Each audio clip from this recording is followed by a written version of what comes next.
Sukabumi ini dibina di rumah panti sosial Kedoya, Jakarta Barat. Hasil mengemis memiliki 2 unit telepon seluler. Setiap harinya mengaku berhasil mengantongi uang sebesar Rp200.000.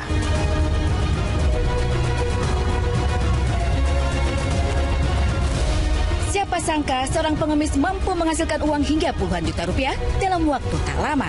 Baru-baru ini seorang pengemis bernama Bayu mendadak ramai diperbincangkan di sosial media.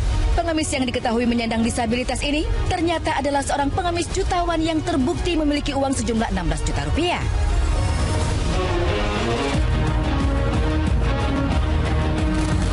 Bayu diketahui telah menjalani profesinya tersebut sebagai pengemis selama 10 tahun lebih di Jakarta.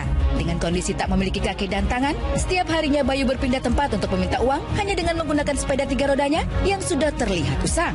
Naas bagi pria yang masih berusia 18 tahun ini, uang hasil mengemis tersebut kini harus ditahan oleh petugas pasca ia terjaring razia pada Rabu kemarin di kawasan Jakarta Selatan. Apa aja yang sudah dihasilkan dari mengemis?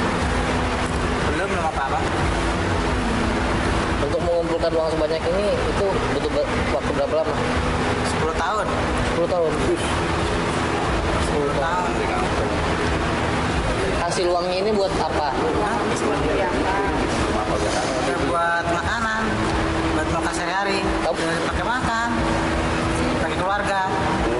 Keluarga. Sudah berkeluarga? Belum.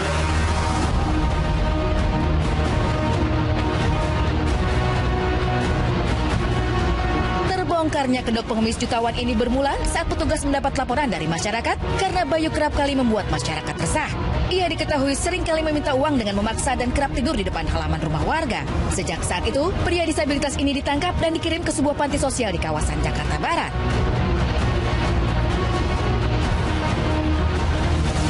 Pasca terjaring razia, sejumlah petugas pun sempat dibuat kaget atas jumlah uang yang telah ia hasilkan lewat pengemis tersebut. 16 juta rupiah yang terkumpul dalam pecahan mata uang koin dan kertas yang disimpan di dalam sebuah kantong plastik merah membuat petugas heran. Dan untuk menghitung tumpukan uang tersebut, para petugas diketahui harus membutuhkan tenaga ekstra dan memakan waktu hingga 48 jam lamanya.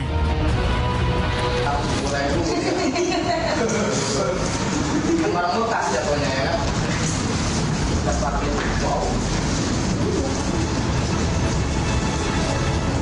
Nah, kalau tiap hari itu kamu ini kan ngemis ya? Iya.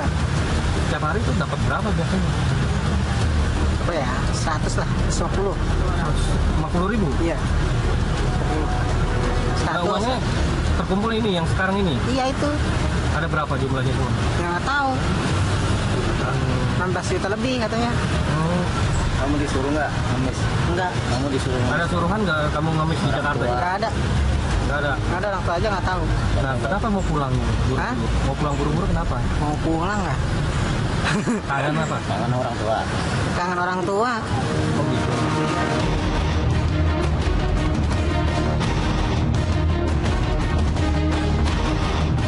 Kisah pengemis kaya dan jutawan tampaknya bukan cuma dirasakan oleh Bayu saja. Persoalan seperti ini sebenarnya pernah terjadi beberapa kali sebelumnya.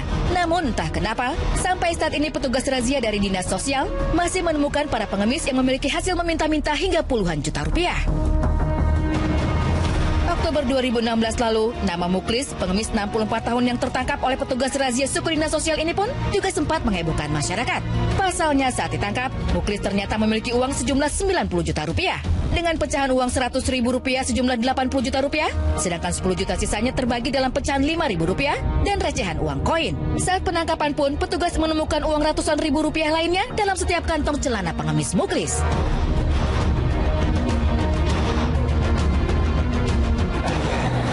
Masih kurang soalnya. Masih kurang? Masih kurang soalnya.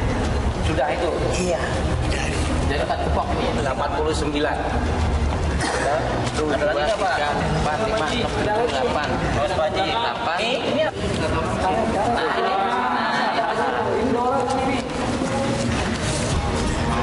oh iya. Pak Haji ngemis dari kapan? Nggak ada ngemis ya, Pak. Nggak ada ngemis. Nggak ngemis, cuma saya itu melepaskan lelah. Melepaskan Bekerja itu lelah. ada kadang-kadang di bengkel saya. Kadang-kadang di bengkel las. Pengemis Parubaya ini diketahui telah menghasilkan uang hingga 90 juta rupiah tersebut adalah hasil mengemis selama 6 tahun. Tak cuma itu, Muklis pun ternyata menargetkan ingin mendapatkan 150 juta rupiah sebelum balik ke kampung halaman. Pria bernama Irfan Maulana, warga Sukabumi ini. Hasil mengemis, Irfan memiliki 2 unit telepon selular, uang tunai Rp1.500.000, uang di rekening bank, serta jam tangan mewah. Pengemis jutawan berikutnya mungkin akan membuat kita lebih tak percaya. November 2016 lalu, seorang pengemis bernama Irfan ditangkap oleh petugas razia di kawasan Sarinah, Jakarta Pusat. Dari segi fisik, Irfan adalah pengemis yang jauh lebih baik dibandingkan Bayu dan Muklis. Meskipun tidak memiliki jari, namun dengan usianya yang masih 28 tahun, entah kenapa ia lebih memilih menjadi seorang pengemis. Ternyata setelah ditelusuri oleh petugas, Irfan ternyata diketahui mampu mendapatkan Rp1 juta dalam sehari hanya lewat mengemis saja. Tak cuma itu, pada saat penangkapannya, petugas pun berhasil menemukan barang bukti lainnya, yaitu berupa 2 buah handphone mewah. 2 jenis handphone yang dimiliki tersebut pun diakuinya dibelinya dari temannya dengan cara mencicil pembayaran.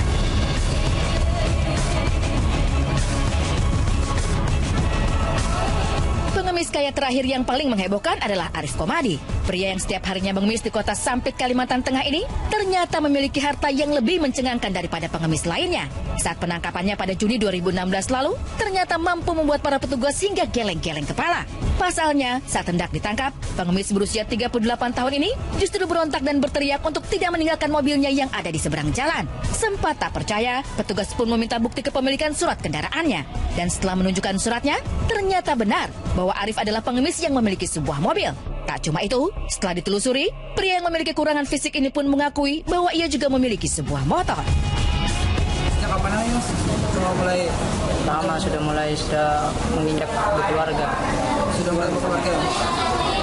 Kira-kira hasil yang kita minta atau jualan baju itu? Dasar dari orang tua saya dulu. Oh, warisannya nih Mas?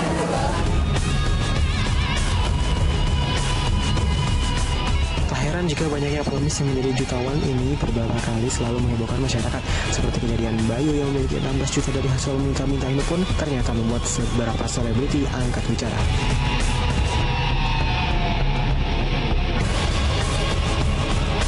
Saya prihatin sih dengan disabilitas beliau, tapi dengan kekurangan itu sebenarnya kita tidak boleh menjadikan alasan untuk tidak bekerja, untuk malas bekerja gitu. Jadi apalagi kita yang dilahirkan dengan fisik yang oke, anggota tubuh yang lengkap, harusnya tuh kita lebih rajin, lebih bersemangat, lebih bersyukur lagi dalam menjalani hidup. Ya menurut aku sih benar-benar harus dilihat latar belakang pengemis itu apa. Kalau memang latar belakangnya dia fakir miskin dan perlu dibantu, ya dibantulah sama pemerintah, dikasih lapangan pekerjaan atau dikasih sumbangan apa. Kalau memang benar-benar fakir miskin. Tapi kalau backgroundnya ternyata dia berkecukupan, terus dia mengandalkan ngemis, padahal dia juga masih punya tenaga yang bagus untuk bekerja di pabrik atau bekerja yang lain-lain, ya harusnya sih itu dikasih sanksi ya.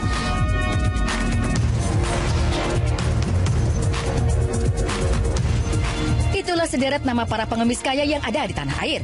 Melihat kenyataan yang terjadi dan apa yang dihasilkan mereka hanya lewat mengemis, tentu pasti membuat banyak orang tak percaya dan tercengang mendengarnya. Namun itulah realitanya. Ternyata mereka mampu memperdaya banyak orang untuk dibelas kasihani dan diberikan uang.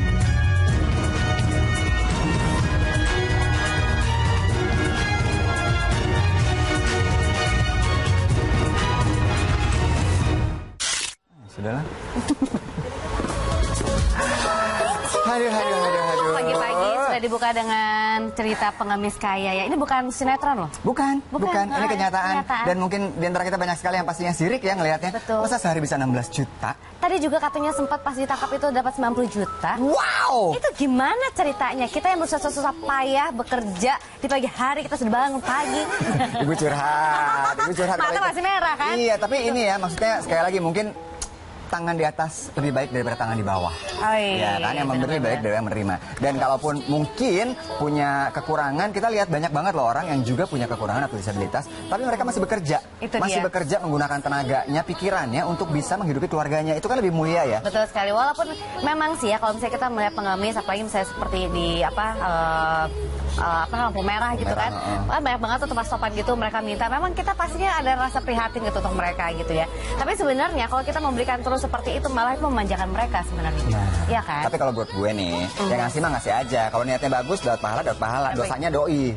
Gitu ya kan? Benar-benar. Tapi apa salahnya kalau misalnya kita memberikan pekerjaan ke mereka gitu daripada mereka minta terus? Ini pelik sekali masalahnya ya. sebenarnya pagi-pagi ya. Satu juga yang mengganggu sebenarnya. Apa tuh? Pengemis cinta. Aku bukan pengemis cinta. Yang ini sudah jadi pengemis berapa lama? Tetap aja begini. Oh, makasih banyak ya. Tapi tenang, kalau ngomongin masalah lama, belum menikah, nanti kita punya berita dari Olga Lydia yang menikah ternyata di usia 40 tahun. Keren banget keren loh. dong. Tapi kita mau nyapa dulu nih pemirsa yang ada di rumah. Hai, selamat pagi semuanya. Udah pada bangun belum? Ya udah dong. Udah ya, weekend kayak gini ya, seru ya. Ada saya Indra Herlambang. Dan saya Fenita Ari. Tentunya di Insert Pagi. Betul. Nah, ngomongin tentang Olga Lydia, kemarin ini kan juga sudah kita lihat ya seperti apa pemberkatan akad nikahnya yang berlangsung di katedral. Ih, seneng bahagia banget lihatnya. Dan kita akan lihat seperti apa kebahagiaan Olga dan sang suami sesaat lagi. Tetap di Insert. Ya. Cantik banget. I just wanna be part of your